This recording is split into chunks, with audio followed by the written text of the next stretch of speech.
अस्सलाम वालेकुम स्टूडेंट्स, क्या हाल है आपका। उम्मीद है आप सब लोग खैरियत से होंगे। आज का जो हमारा लेक्चर का टॉपिक है वो है रिप्रेजेंटिंग रिलेशंस, जो कि पेज नंबर 951 पे है। जो बुक आपको रिकमेंड की गई है और इंस्ट्रक्शन दी गई हैं कि आप लोग ये बुक परचेज़ कर लें। ठीक है, मैं हर लेक्चर में कहती हूँ और आज भी कह रही हूँ कि आप लोगों ने जितने मैंने टॉपिक्स पढ़ाए हैं बुक से रीड करने हैं सारे। जो स्टूडेंट बुक से रीड नहीं करते उनका पेपर सॉल्व भी नहीं होगा। ठीक है, लास्ट टाइम मैंने एक्सरसाइज का क्वेश्चन नंबर 56 आपको दिया हुआ था। वो कुछ स्टूडेंट्स बार बार ये क्वेश्चन कर रहे थे कि ये क्वेश्चन कैसे सॉल्व करना है। हालांकि उस क्वेश्चन से रेलिवेंट एग्जांपल मैंने खुद भी करवाई थी क्लास में और बुक में भी मौजूद है कि कंपोजिशन जो है वो दो से एक रिलेशन की इटसेल्फ कंपोजिशन लें, फिर उसकी दोबारा से कंपोजिशन लें, इस तरह से सो ऑन। तो आप काइंडली बुक जो है उसको रीड किया करें, तो तभी आपके कॉन्सेप्ट क्लियर होंगे। सिर्फ अगर आप ये कहते हैं कि थोड़ा सा जो आपको वाइट बोर्ड पे लेक्चर दिया जाता है, अब जो डिजिटल वाइट बोर्ड पे दिया जा रहा है, सिर्फ वो पढ़ के तो आपको सब कुछ आ जाएगा, ऐसा नहीं होगा। आपको बुक रीडिंग खुद भी करनी पड़ेगी।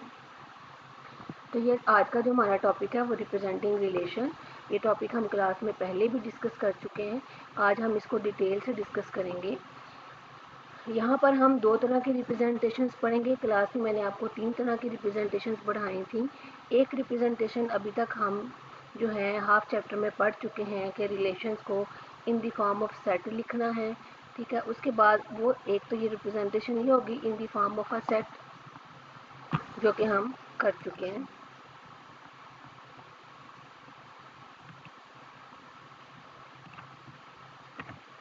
ठीक है, तो हमारे पास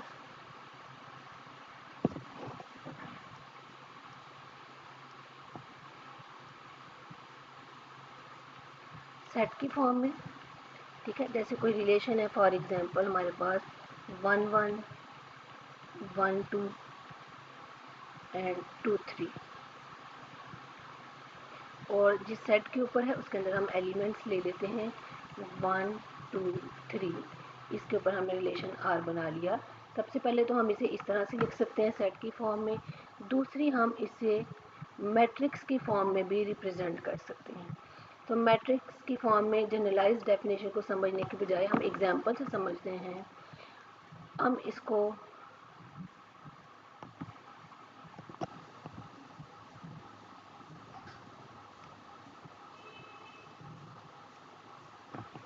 इस तरह भी लिख सकते हैं। दोनों तरफ आपने सेट ए के एलिमेंट्स लिख लेने हैं 1 2 3।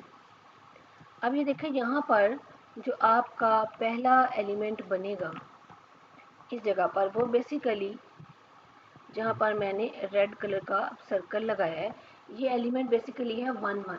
अगर तो 1 1 यहाँ पर आएगा तो यहाँ पर फिर हमारे 1 1 एलिमेंट रिलेशन के अंदर मौजूद है, तो हमारे पास यहाँ पे आ जाएगा 1। अगर मौजूद नहीं है तो 0 आ जाएगा। नेक्स्ट है हमारे पास 1 2, 1 2 एलिमेंट भी मौजूद है, यहाँ पर आ जाएगा 1। 1 3 एलिमेंट मौजूद नहीं है, आ गया 0। सिमिलरली 2 1 एलिमेंट भी नहीं है, 0। 2 2 की जगह भी 0, 2 3 की जगह आ जाएगा हमारे पास 1, क्योंकि ये एलिमेंट मौजूद है। 0, इधर भी 0 और 0, क्योंकि ये एलिमेंट भी मौजूद नहीं है। जी, तो ये बाय एग्जांपल हमारे पास आ गई है representation of a relation using matrix. और हमारे पास एक तीसरी रिप्रेजेंटेशन होती है यूजिंग अ डायग्राफ। क्लास में मैंने आपको करवाया था ग्राफ, लेकिन यहाँ पढ़ेंगे डायग्राफ। डायग्राफ एक ऐसी फिगर होती है जिसमें हमारे पास जो एरोज हैं फिगर के अंदर वो भी शो हो जाते हैं।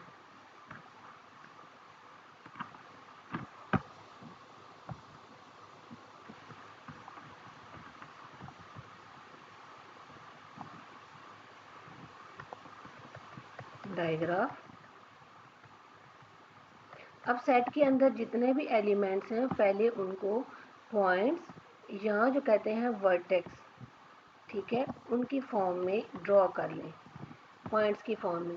अब इसे हम रख लेते हैं 1 2 3। सबसे पहले 1 1 एलिमेंट मौजूद है तो हमने इस तरह का एक एज बनाना है 1 to 1। इसे हम कहते हैं लूप। उसके बाद हमारे पास है एलिमेंट 1 2, यानी कि 1 से 2 की तरफ जा रहे हैं, तो हमारा जो एरो होगा वो ऐसे लगेगा, ठीक है, 1 to 2। उसके बाद है 2 to 3, ये आ जाएगा हमारा एक एज। और इन्हें हम कहते हैं, ये जो हमारे पास लाइनें हैं एरो वाली, इन्हें हम कहते हैं डायरेक्टेड। डायरेक्टेड से मुराद इनकी डायरेक्शन है, डायरेक्टेड एज। अब ये टॉपिक बुक से देखते हैं, एग्जाम्पल से तो हमने समझ लिया। मैं जल्दी थोड़ा सा आपको, किसी भी रिलेशन को मैट्रिक्स की फॉर्म में लिखने के लिए ये हमारे पास एक जनरल फार्मूला है,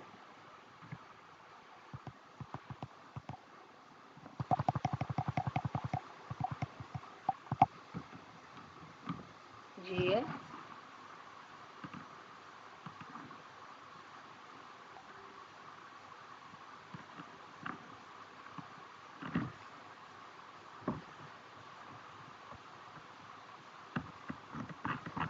चलो मैं ऐसे बता देती हूँ, यहाँ पर पेन काम नहीं कर रहा पीडीएफ के अंदर। ये हमारे पास वो जनरल फार्मूला है, ठीक है। अब इसको एक्सप्लेन भी कर देते हैं कि कोई भी रिलेशन आर है, if we have a relation R on a set A,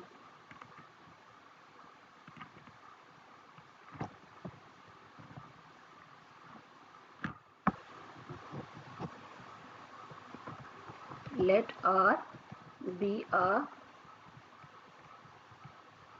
relation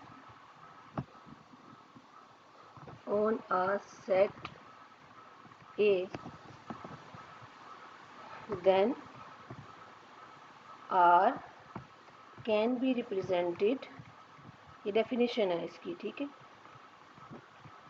then R can be represented by a matrix M R. Matrix की हम नोटेशन लिखेंगे एम आर, और आपके पास ये जो जनरल नोटेशन है, ये जो आप मैट्रिक्स से और 8th क्लास से पढ़ते आ रहे हैं, एम आई जे जो उसके एलिमेंट्स होंगे यहाँ पर आ जाएगा एन क्रॉस एन, और जो एन है वो हमारे पास बेसिकली सेट ए का ऑर्डर है। सेट ए के अंदर नंबर ऑफ एलिमेंट्स जो हैं वो एन होंगे, where order of A is equal to N, and M I J कैसे डिफाइन होगा, इसकी वैल्यू यहाँ तो 0 होगी या 1 होगी। इसकी वैल्यू 0 होगी इफ़, जो कि इसने बुक के अंदर लिखा हुआ है, अगर कोई element A I B J are में होगा तो 1 आएगा, अगर वो आर का एलिमेंट नहीं होगा तो हमारे पास 0 आ जाएगा। If A I B J belongs to R, 0। If A I B J does not belongs to R, ये आ गई बाय यूजिंग अ मैट्रिक्स हमारे पास रिप्रेजेंटेशन की डेफिनेशन। और हमने इसने हमारे पास एक एग्जांपल भी दी हुई है, ये एग्जांपल है, देख लें। आर के अंदर एलिमेंट्स हैं 2 1 3 1 और 3 2। अब हम यही एग्जांपल ले लेते हैं और इसको रिप्रेजेंट करते हैं। और सेट ए के अंदर एलिमेंट्स हैं 1 2 3 और बी में है 1 2। अब बेसिकली ये रिलेशन आर जिसने एग्जांपल के अंदर लिया हुआ है,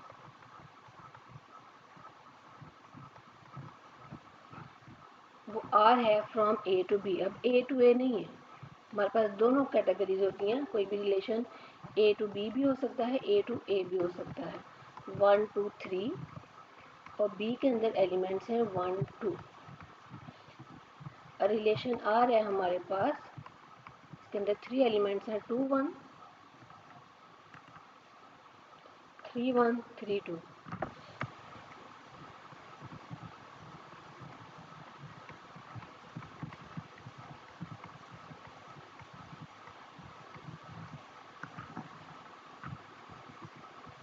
अच्छा, सबसे पहले तो हमारे पास एम आर, हम इसको लिखते हैं।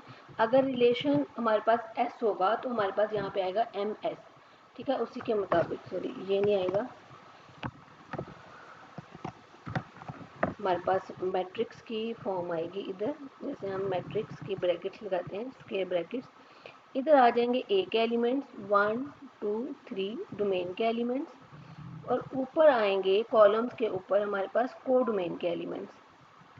सबसे पहले 1 1 एलिमेंट मौजूद नहीं है, इधर आ जाएगा 0, 1 2 एलिमेंट भी नहीं है, 0 आ जाएगा, 2 1 एलिमेंट मौजूद है, 1 आएगा, 3 1 है, 2 2 भी नहीं है, 0 आ गया, 3 1 की जगह 1 आ गया, और 3 2 की जगह भी 1 आ गया। ये आ गई matrix form of a relation. ये एग्जांपल हमने कर ली सॉल्व। इस तरह से ये देखें, एग्जांपल नंबर 2 भी ऐसे दी हुई है, उसने कहा हुआ है कि ये हमारे पास एक रिलेशन मैट्रिक्स मौजूद है। अब मैट्रिक्स को देख के आप बताएं कि हमारे पास रिलेशन क्या है। ये भी सेम वैसे ही करना है, आपने इसकी एग्जांपल जो है वो पढ़ लेनी है, ये सारी एग्जांपल सॉल्व कर लेनी है। आगे कुछ थोड़ी सी टिप्स हैं। अभी हमने जो 6 प्रॉपर्टीज़ पढ़ी हैं रिलेशंस की, ठीक है, तो उसमें उन 6 प्रॉपर्टीज़ को जो है वो हमने मैट्रिक्स को देख के कैसे प्रूव करना है। अगर हमारे पास कोई भी मैट्रिक्स गिवन होगा तो हमने कैसे प्रूव करना है कि भाई ये जो मैट्रिक्स है ये हमारे पास ये जो रिलेशन है ये रिफ्लेक्सिव है, सिमेट्रिक है, ट्रांजिटिव है। ये कुछ प्रॉपर्टीज़ मैं क्लास में भी डिस्कस कर चुकी हूँ, आज मैं दोबारा डिस्कस कर लेती हूँ।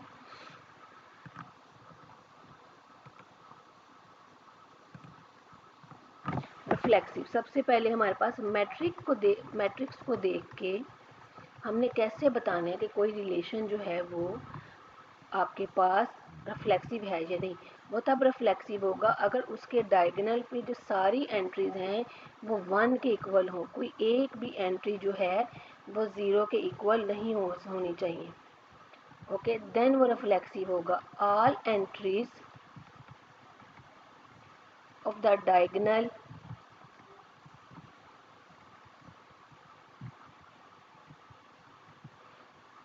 आर इक्वल टू 1, कोई एक भी 0 हो जाएगी तो वो हमारे पास रिफ्लेक्सिव नहीं रहेगा। इररिफ्लेक्सिव होने के लिए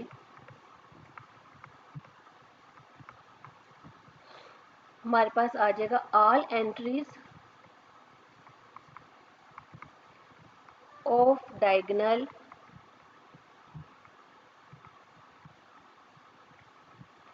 आर इक्वल टू 0। ठीक होगा। अगर सारी एंट्रीज हमारे पास जो मैट्रिक्स की हैं वो डायगोनल पे 0 के इक्वल आ जाती हैं, कोई एक भी 1 के इक्वल नहीं है, तो हम कहेंगे वो इररिफ्लेक्सिव है। तो all entries the diagonal are equal to 0। Next है हमारे पास सिमेट्रिक। सिमेट्रिक का बहुत ही आसान तरीका है। हमारे पास कोई भी रिलेशन आर है, उसका मैट्रिक्स एम, अगर उसका ट्रांसपोज लें वो उसी मैट्रिक्स के इक्वल आ जाए तो हमारे पास वो रिलेशन जो है वो सिमेट्रिक होगा।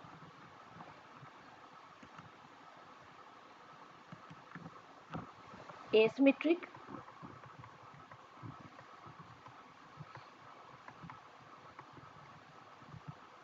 इफ एम आर टी, अच्छा एसिमेट्रिक का हम यहाँ से अंदाज़ा नहीं लगा सकते, तो इसको अभी के लिए छोड़ देते हैं, ये मैं आपको बाद में बताऊंगी।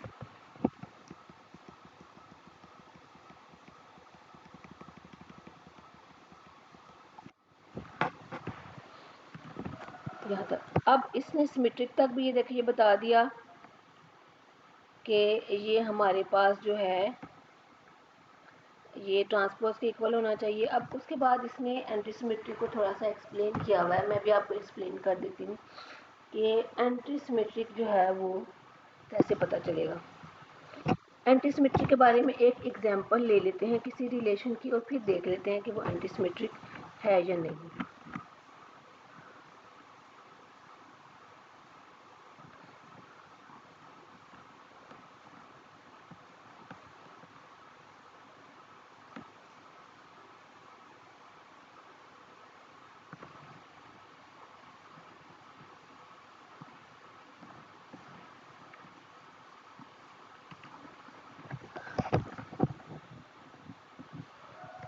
एंटीसिमेट्रिक।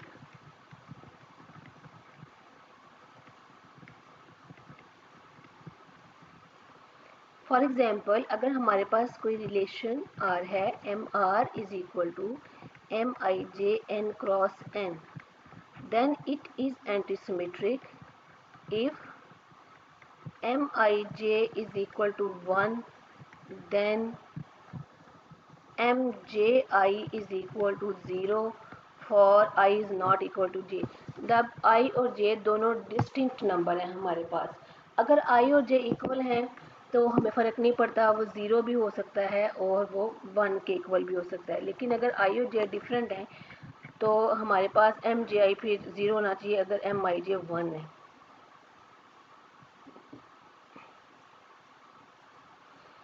फॉर एग्जांपल, अगर हमारे पास M12 एंट्री जो है वो 1 के इक्वल है, देन M21 एंट्री हमारे पास 0 के इक्वल होनी चाहिए।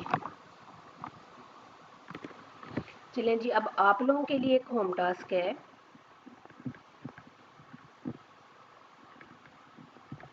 आपने बताना है, जिस तरह मैंने आपको बताया, कोई भी रिलेशन मैट्रिक्स देख के कैसे बताएंगे कि वो रिफ्लेक्सिव, सिमेट्रिक, एंटीसिमेट्रिक और इररिफ्लेक्सिव कैसे होगा। अब आप लोगों ने बताना है कि कोई भी रिलेशन जो है वो एसिमेट्रिक जो है वो कब होगा, मैट्रिक्स देख के बताना है, ठीक है। ट्रांजिटिव,